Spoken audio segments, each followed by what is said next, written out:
नमस्कार, मेरा नाम शुचिता राजपूत है और आज हम मनोविज्ञान विषय की कक्षा 12 के अध्याय 7 सामाजिक प्रभाव एवं समूह प्रक्रम के भाग 2 का अध्ययन करेंगे। पिछले भाग में हमने समूह की प्रकृति, समूह के प्रकारों, समूह निर्माण का अध्ययन किया। इस भाग में हम व्यक्ति के व्यवहार पर समूह प्रभाव को जान सकेंगे, सहयोग एवं प्रतिस्पर्धा के प्रक्रम को समझेंगे, सामाजिक अनन्यता के महत्व का वर्णन करेंगे और अंतर समूह द्वंद्व की प्रकृति तथा इसकी समाधान युक्तियों को समझने का प्रयास करेंगे। सर्वप्रथम हम बात करेंगे व्यक्ति के व्यवहार पर समूह के प्रभाव की। चलिए शुरुआत कुछ प्रश्नों से करते हैं। क्या आपने अनुभव किया है कि समूह में आपके निष्पादन पर प्रभाव पड़ता है? समूह में आपके निष्पादन में वृद्धि होती है या फिर गिरावट? समूह में ऐसा क्या है जो व्यक्तिगत निष्पादन को प्रभावित करता है? इन प्रश्नों के उत्तर जानने के लिए समूह प्रभाव के संदर्भ में 2 स्थितियों का अध्ययन किया जाता है। पहली सामाजिक सहजीकरण अथवा सुकरीकरण और दूसरी सामाजिक स्वैराचार। सामाजिक सहजीकरण का उल्लेख अध्याय 6 में किया जा चुका है, अतः इस भाग में केवल सामाजिक स्वैराचार को ही समझेंगे। सामाजिक सहजीकरण में जहाँ समूह स्थिति में निष्पादन में वृद्धि हो जाती है, वहीं कभी कभी समूह में व्यक्तिगत निष्पादन में गिरावट भी देखी जाती है। इस स्थिति को सामाजिक स्वैराचार कहा जाता है। लताने ने एक अध्ययन में पाया कि समूह का आकार बढ़ा देने से निष्पादन में कमी आ जाती है। उनके द्वारा छोटे समूह में सहभागियों को ताली बजाने को कहा गया तो प्रतिभागियों ने अधिक निष्पादन दिया, किंतु समूह का आकार बड़ा कर देने पर निष्पादन में कमी दर्ज की गई। ऐसे में एक प्रश्न सहज ही मन में आ जाता है कि निष्पादन कम होने के कारण क्या हैं? आपने अनुभव किया होगा कि समूह को जब कोई काम दिया जाता है तो समूह के सभी सदस्य समान निष्पादन नहीं करते हैं। कुछ लोग तो ये भी सोच लेते हैं कि समूह के दूसरे सदस्य तो कुछ न कुछ कर ही लेंगे, तो हम क्यों ज़्यादा मेहनत करें। चलिए सामाजिक स्वैराचार के कारणों की व्यवस्थित बात करते हैं। सामाजिक स्वैराचार के मुख्य कारण हैं कम उत्तरदायित्व का अनुभव, अभिप्रेरणा का अभाव, दूसरे समूह के निष्पादन से तुलना न हो पाना, अनुपयुक्त समन्वय, सदस्यता आवश्यक न होना। समूह परिस्थिति में व्यक्ति कम उत्तरदायित्व का अनुभव करते हैं। सदस्यों को लगता है कि निष्पादन का आकलन सामूहिक स्तर पर होगा और उनके व्यक्तिगत निष्पादन का मूल्यांकन नहीं हो पाएगा, इसीलिए उनमें कार्य के प्रति अभिप्रेरणा का अभाव देखने में आता है। समूह के निष्पादन की तुलना किसी दूसरे समूह से नहीं किए जाने से भी कम निष्पादन किया जाता है। निष्पादन में कमी का एक कारण समूह सदस्यों के बीच समन्वय की कमी होना भी है। साथ में समूह के सदस्यों को यदि समूह में रहने की बाध्यता ही न हो तब भी निष्पादन में कमी का कारण बन जाती है। कुछ प्रयास कर सामाजिक स्वैराचार को कम किया जा सकता है, जैसे कि व्यक्तिगत प्रयासों को पहचान योग्य बनाया जाए, कठोर परिश्रम हेतु दबाव बनाया जाए, कार्य के प्रकट महत्व को बढ़ाया जाए, व्यक्तिगत प्रयास के महत्व को समझाया जाए, समूह संसक्तता को बढ़ावा दिया जाए। कई बार यह देखा गया है कि हम अकेले होने पर संतुलित व्यवहार करते हैं, किंतु समूह में होने पर व्यवहार अति सकारात्मक या अति नकारात्मक हो जाता है। जैसे कि आमतौर पर शांत रहने वाला व्यक्ति भी समूह के अन्य सदस्यों को देखकर अनुशासनहीनता या आक्रामक व्यवहार प्रदर्शित करता है और पूरा समूह ही एक अति की ओर केंद्रित हो जाता है। समूह के सभी सदस्यों का किसी एक चरम स्थिति की ओर एक साथ पहुंच जाने की घटना को समूह ध्रुवीकरण कहा जाता है। दरअसल किसी एक मुद्दे पर समूह में विचार विमर्श कर एवं किसी एक विचार का समर्थन अन्य सदस्यों से पाकर व्यक्ति का निर्णय और भी दृढ़ हो जाता है। साथ ही साथ जब व्यक्ति अन्य व्यक्तियों के साथ एक तादात्म्य स्थापित कर लेता है तब पूरा समूह ही एक अति की ओर बढ़ जाता है। समूह ध्रुवीकरण के कई भयंकर परिणाम हो सकते हैं। अतः समूह में व्यवहार करते समय सतर्कता बरतने की आवश्यकता होती है। अनुरूपता, अनुपालन एवं आज्ञा पालन। अनुरूपता। आपने अनुभव किया होगा कि कई बार समूह में आपसे कोई अनुरोध न भी करे तो भी आप समूह के मानकों के अनुरूप व्यवहार करते हैं। इस सामाजिक प्रभाव को अनुरूपता कहा गया है। दरअसल हम समूह से अलग दिखने का खतरा नहीं लेना चाहते हैं। हमें लगता है कि यदि हम समूह से अलग कोई बात करेंगे तो हमारी आलोचना हो सकती है। इसीलिए समूह की हाँ से हाँ और न से न मिलाते हुए हम समान व्यवहार करते हैं। इस तरह से अनुरूपता का अर्थ समूह प्रतिमानों या समूह के अन्य सदस्यों की प्रत्याशाओं के अनुरूप कार्य करने से है। हमने यह भी देखा है कि सभी व्यक्ति समूह की प्रत्याशा अनुरूप कार्य नहीं करते हैं।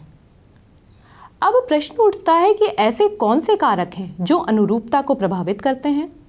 अनुरूपता के कई निर्धारक हैं, जैसे कि समूह का आकार, अल्पसंख्यकों का समूह में आकार, कार्य की प्रकृति, व्यवहार की सार्वजनिक या व्यक्तिगत अभिव्यक्ति और व्यक्तित्व। छोटे समूह में अनुरूपता अधिक देखी जाती है क्योंकि छोटे समूहों में अलग थलग व्यवहार करने वालों की पहचान करना बहुत आसान होता है। जब एक बड़े समूह में असहमत अल्पसंख्यकों का आकार बढ़ने लगता है तो अनुरूपता की संभावना कम हो जाती है।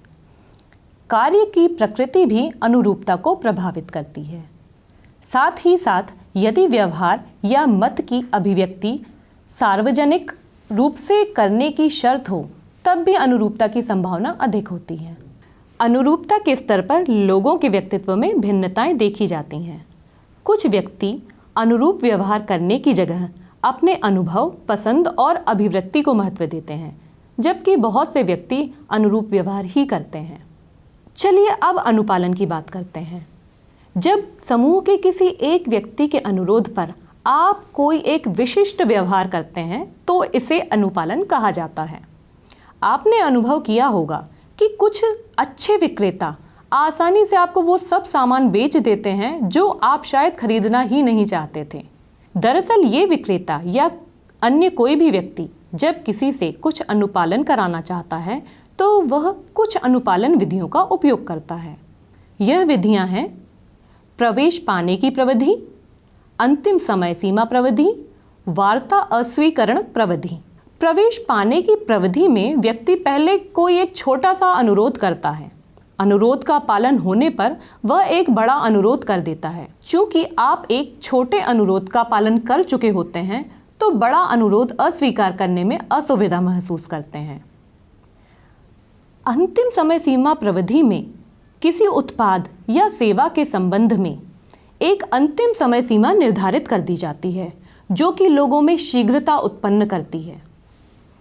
वार्ता अस्वीकरण प्रविधि में एक बड़े अनुरोध के साथ शुरुआत की जाती है, किंतु जब अनुरोध अस्वीकार कर दिया जाता है तो छोटे या वास्तविक अनुरोध को रखा जाता है जिसे आमतौर पर स्वीकार कर लिया जाता है।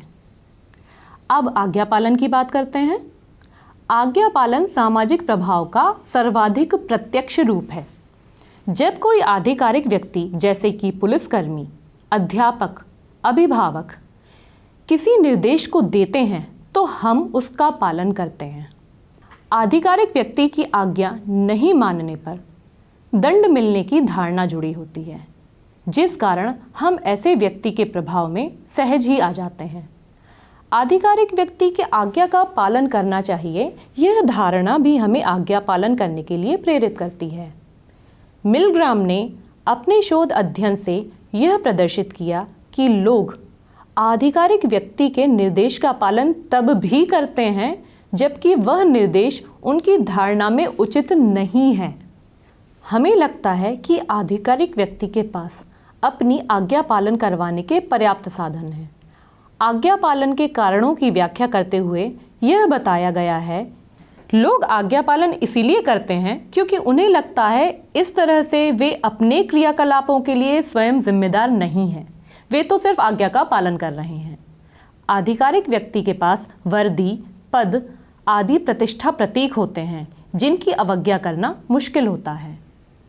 एक बार आधिकारिक व्यक्ति के छोटे से आदेश का पालन कर लेने पर उसके आदेशों के पालन के प्रति आपकी प्रतिबद्धता बढ़ जाती है, जिससे वह दूसरे बड़े आदेशों का भी पालन करवाता है। आपदा स्थिति जैसे कि बाढ़ या भूकंप में हमारे पास सोच विचार का समय नहीं होता है। इन स्थितियों में आधिकारिक व्यक्ति के निर्देशों का पालन करना ही हमें उचित जान पड़ता है। अब हम समूह स्थिति के एक महत्वपूर्ण मुद्दे को समझने का प्रयास करते हैं। यह मुद्दा है सहयोग एवं प्रतिस्पर्धा। आपने अक्सर देखा होगा कि कुछ सामाजिक स्थिति में हम एक दूसरे का सहयोग करते हैं एवं कुछ परिस्थिति में अपने ही समूह के सदस्यों के साथ प्रतिस्पर्धा करने लगते हैं। क्या आपने कभी सोचा है कि ऐसा क्यों होता है? वे कौन से कारण हैं जो व्यक्ति को सहयोग या प्रतिस्पर्धा करने के लिए प्रेरित करते हैं? ड्यूश ने एक अध्ययन के द्वारा समझाया कि जिन समूहों में सामूहिक निष्पादन पर पुरस्कार की शर्त रखी गई थी, उन समूहों में सहयोग का व्यवहार देखने मिला, और जिन समूहों में व्यक्तिगत निष्पादन पर पुरस्कार की शर्त थी, उन समूहों में प्रतिस्पर्धा देखने मिली। एक और ध्यान देने वाला तथ्य यह भी है कि प्रतिस्पर्धा यदि दो समूहों के बीच हो तो समूह के अंदर एकता का भाव बढ़ जाता है, और यदि प्रतिस्पर्धा समूह के सदस्यों के बीच हो तो द्वंद्व उत्पन्न होता है। सहयोग एवं प्रतिस्पर्धा में से किसी एक का चुनाव आसान काम नहीं है, अतः आवश्यकता है कि सहयोग एवं प्रतिस्पर्धा के निर्धारकों पर चर्चा की जाए। 3 प्रमुख निर्धारकों का वर्णन मनोवैज्ञानिकों ने किया है। पारितोषिक संरचना। सहयोगी पारितोषिक संरचना में पुरस्कार तभी मिलता है जब समूह सदस्य आपस में सहयोग करें एवं सभी पुरस्कार का लाभ ले लेते हैं, जबकि प्रतिस्पर्धा संरचना में व्यक्ति को पुरस्कार तभी मिल सकता है जबकि दूसरों को न मिले। अंतर्वैयक्तिक संप्रेषण। समूह सदस्यों के बीच अच्छा अंतर्वैयक्तिक संप्रेषण होने पर भी वे आपस में सहयोग करते हैं। परस्परता। प्रारंभिक सहयोग के बदले सहयोग मिलना या प्रतिस्पर्धा के बदले प्रतिस्पर्धा का मिलना परस्परता का उदाहरण है। सामाजिक अनन्यता। आपके मस्तिष्क में यह प्रश्न अवश्य उठ रहा होगा कि हमें इस सामाजिक अनन्यता को समझने की आवश्यकता क्यों है।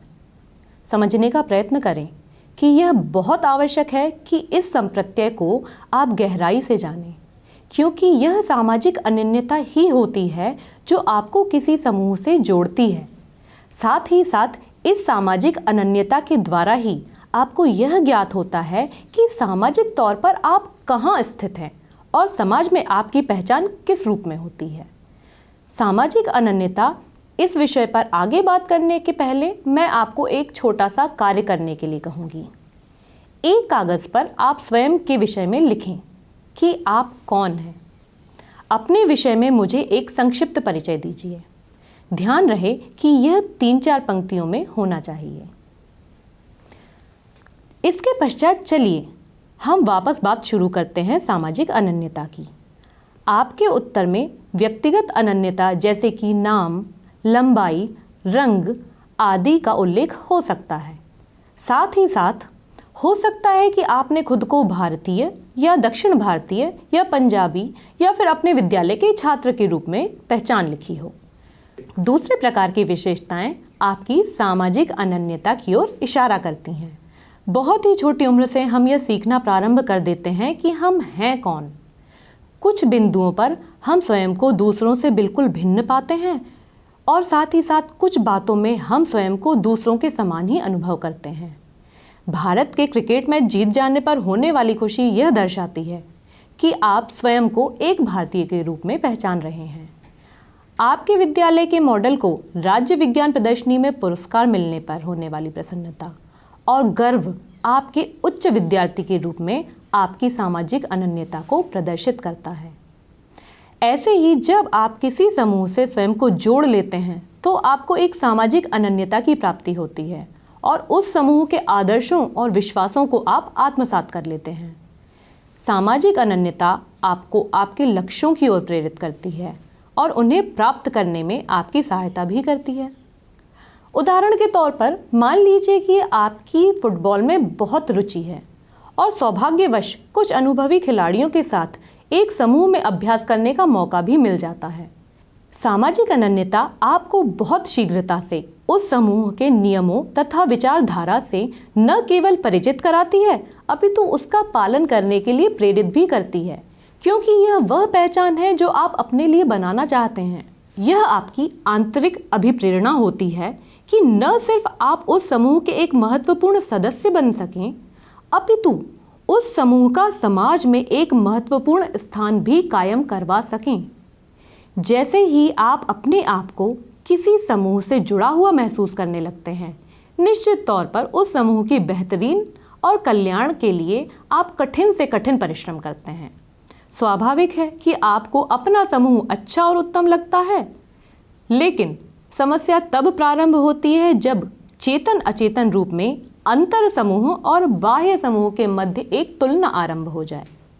जाहिर सी बात है कि अंतर समूह का मूल्यांकन बाह्य समूह की अपेक्षा अधिक धनात्मक और सकारात्मक तौर पर किया जाता है, और एक समूह के सदस्य होने के नाते पक्षपात करते हुए हम कभी कभी दूसरे समूहों का अवमूल्यांकन करने लगते हैं। अंतर समूह द्वंद्व की प्रकृति एवं कारण। आइए सबसे पहले हम द्वंद्व को समझते हैं। जैसे कि द्वंद्व शब्द मात्र से ही आपको पता चलता है कि यह एक प्रकार की असहमति और संघर्ष की स्थिति है। किसी व्यक्ति या समूह द्वारा किया जाने वाला वह व्यवहार जिससे दूसरे व्यक्तियों या समूह के हितों में बाधा आ जाती है को द्वंद्व कहते हैं। द्वंद्व के पीछे यह विश्वास होता है कि दोनों समूहों के हितों में असंगतता है तथा दूसरा समूह पहले समूह के हेतु की प्राप्ति में हस्तक्षेप कर रहा है। यह परस्पर वैमनस्य की भावना अक्सर आक्रामकता में परिवर्तित हो जाती है और कभी कभी शक्ति प्रदर्शन की स्थिति भी उत्पन्न हो जाती है। यह अनुभव कि दूसरा समूह मेरे समूह के लिए एक खतरा है अक्सर व्यक्तियों को हम तथा दूसरे या फिर वे में विभाजित कर देती है। यह पारस्परिक द्वंद्व को और भी मजबूत कर देता है। यह द्वंद्व की स्थिति व्यक्ति तथा समूह दोनों के लिए ही बड़ी अलाभकारी हो सकती है। यह द्वंद्व समाज के दो वर्गों के बीच हो अथवा विश्व के दो राष्ट्रों के बीच हो, इसका परिणाम हमेशा सुखद नहीं होता है। द्वंद्व का मूल्य चुकाने के लिए मानवता को अक्सर बहुत बड़ा बलिदान देना होता है। अंतर समूह द्वंद्व के कारण: संप्रेषण का अभाव, सापेक्ष वंचन, श्रेष्ठता का भाव, बदला लेने की इच्छा, पूर्वाग्रही प्रत्यक्षण, समूह में अधिक प्रतिस्पर्धी होना, प्रत्यक्षिक असमता। आइए द्वंद्व समाधान की कुछ युक्तियां देखें। उच्च कोटि के लक्ष्यों का निर्धारण। शेरिफ के अनुसार उच्च कोटि के लक्ष्य अंतर समूह द्वंद्व को कम कर देते हैं। कल्पना कीजिए यदि एक दूसरे से स्पर्धा रखने वाले दो समूहों को किसी एक सामाजिक सरोकार के कारण जुड़कर कार्य करने के लिए प्रेरित किया जाए तो द्वंद्व कम होना संभावित है। प्रत्यक्षण में परिवर्तन करना, शिक्षा के माध्यम से जागरूकता, मीडिया द्वारा अपील और समूह की एक सकारात्मक छवि का प्रचार। समूह से अनुनय विनय के द्वारा बातचीत करके भी अंतर समूह द्वंद्व को समाप्त किया जा सकता है। अंतर समूह संपर्क को बढ़ाना। दो समूहों के बीच संवाद और संपर्क को बढ़ाना द्वंद्व समाप्त करने का एक प्रभावकारी उपाय है। इससे कुछ समय पश्चात धीरे धीरे दोनों ही समूह एक दूसरे के प्रति सकारात्मक भाव रखना सीख जाते हैं। समूह सीमाओं का पुनः निर्धारण। कई मनोवैज्ञानिकों का यह सुझाव भी है कि समूह की सीमाओं को दोबारा से निर्धारित किया जाना चाहिए ताकि दो समूहों को एक उभयनिष्ठ क्षेत्र में साथ काम करना पड़े और उनमें एक सहभागिता और सहजीविता की भावना का जन्म हो तथा द्वंद्व की समाप्ति हो सके। समझौता वार्ता। समझौता वार्ता में किसी एक तीसरे पक्ष का हस्तक्षेप होता है जो कि दोनों समूहों को आपसी समझ और सहभागिता के साथ विचार विमर्श के लिए प्रेरित करता है और एक आपसी सहमति पर पहुंचाने का प्रयास भी करता है। इस प्रक्रिया में परस्पर धैर्य और विश्वास का होना अत्यंत आवश्यक। संरचनात्मक समाधान। द्वंद्व के निराकरण हेतु संसाधनों का पुनर्वितरण भी किया जा सकता है। न्याय के सिद्धांत के अनुसार सामाजिक संसाधनों का पुनर्वितरण समूहों के योगदान अथवा उनकी आवश्यकता के अनुसार किया जाना चाहिए। दूसरे समूह के मानकों का आदर कर। भारत एक सहिष्णु राष्ट्र है। बाल्यकाल से ही हमें दूसरों के प्रति आदर, धैर्य और संवेदनशीलता रखने की सीख दी जाती है। यह आवश्यक है कि विभिन्न समूह भी एक दूसरे के प्रति इन नैतिक नियमों का पालन करें ताकि अधिकांश द्वंद्व उत्पन्न ही ना हो पाए। यहाँ हम इस भाग का समापन करेंगे। इस भाग में हमने व्यक्ति के व्यवहार पर समूह के प्रभाव को जाना, सहयोग और प्रतिस्पर्धा के प्रक्रम का अध्ययन किया, सामाजिक अनन्यता के महत्व पर चर्चा की तथा अंतर समूह द्वंद्व की प्रकृति और इसकी समाधान युक्तियों को समझा। धन्यवाद।